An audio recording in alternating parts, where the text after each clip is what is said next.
So as we come into chapter 10, we see that it splits almost equally into two halves, verses 1 to 11, verses 12 to 22.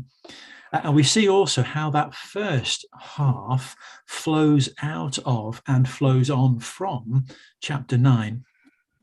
But we also see this section, verses 6 to 9, which doesn't quite seem to fit, and which quite a number of translations, certainly the NIV translation that I have, has put it into brackets. And this looks back to Aaron's death and the setting apart of the tribe of Levi. Now, we'll come to that in a moment. But first, as we look at the opening verses and how they connect with chapter 9, what we need to see is how they flow on from what's already been said. So we remember at the end of chapter 9, God was angry with Israel. Moses had been away up the mountain getting the 10 Commandments engraved in stone. And while the cat's away, the mice play.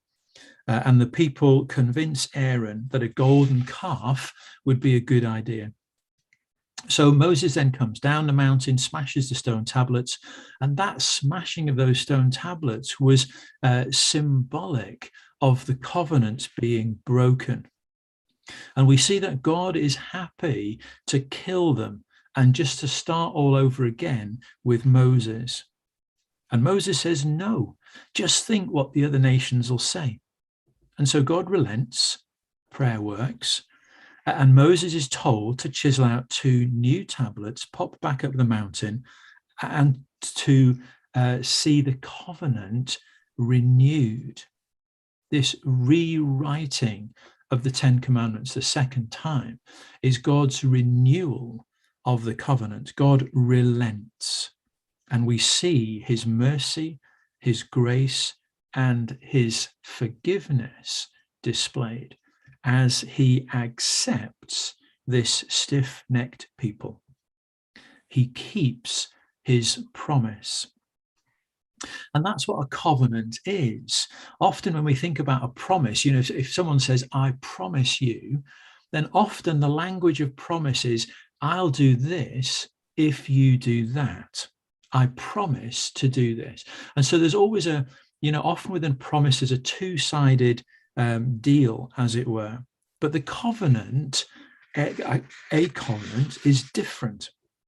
The covenant says, the person who takes out the covenant says, I will do this for you, whatever you do, however you behave, however you react, I'll do this for you. And so we see God's covenant is firm. Despite how the Israelites have behaved, God's covenant stands firm. And Moses is told, pop them in a box. And then we see in verse 5, there they are. But there's always the danger that the tablets, that this box, this ark, become a substitute for God, a lucky charm. The people were always tempted to worship the box and its contents, if you like, rather than God. And so we see, as we come into verse 12, the second half of this chapter, we see this idea opened out, this danger laid out. What does God want you to do? Worship the box? No. He wants you to be in awe of him, to love him, to serve him with your whole self. Why? Well, because the box might be great, but God is greater. And we see this call to circumcise their hearts. And we often might sort of scratch our heads and think, what does that mean? Well, the symbolism is that an uncircumcised heart is one that's covered over. It's closed to God. And so to circumcise one's heart means to be open, to be freed from obstruction or restriction, to be able to hear and respond to God's word. And someone whose heart is circumcised is contrasted then as being opposite to someone who is stiff-necked.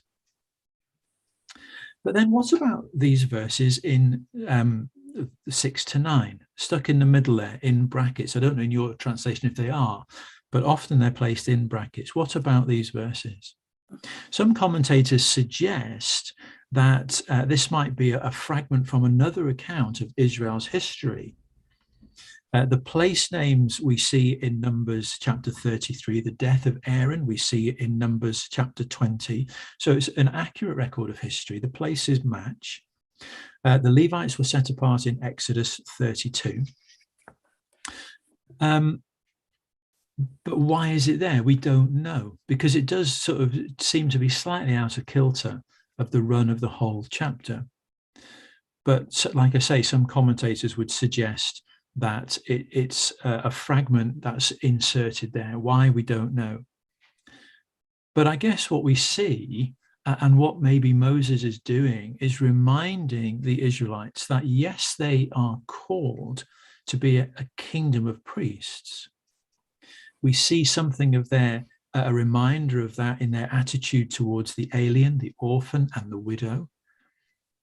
They were called to be a blessing to the nations, but the Levites were called to be the channel through which God's blessing would come to Israel. And so the Levites were there as an example of how Israel should live. Now, I'll stop there because there's quite a lot in that chapter that we might just want to explore and open out.